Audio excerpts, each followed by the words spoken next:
تو یہ بات پیش نظر رہے کہ تمام آیتیں جو پڑھ پڑھ کے سناتے ہیں، چشمہ کرتے ہیں نبیوں ولیوں پر، یہ بتوں کے بارے میں،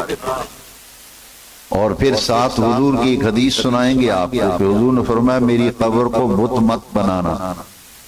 میری قبر کو، وہ اصل میں یہ ہے کہ حضور نے فرمایا میری قبر کو بت مت سمجھنا، میری قبر کو بت اس لیے کہ بت سنتا نہیں میں سنوں گا، بت سنتا نہیں میں سنوں گا، بت دیکھتا نہیں میں دیکھوں گا۔ اور حضور کیسے سنتے ہیں اس کے لیے فجر کا درس اگر آپ نے سنا ہے، اس میں حضور نے فرمایا کہ میں بعد از وصال بھی اپنی قبر میں پوری روئے زمین پر جہاں کہیں کوئی درود و سلام پڑے گا، فرمایا بلغنی صوتہ حیث کانا، اس کی آواز مجھ تک پہنچے گی، دور و نزدیک کے سننے والے وہ کانے ڈالے کرامت۔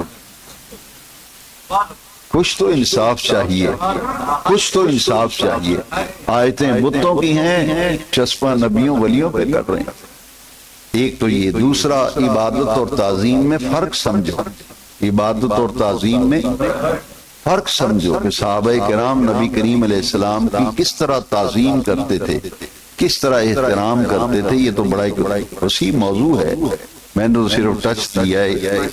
سے اشارہ کیا ہے کہ یہ عبادت اور چیز ہے اور تعظیم اللہ تعالیٰ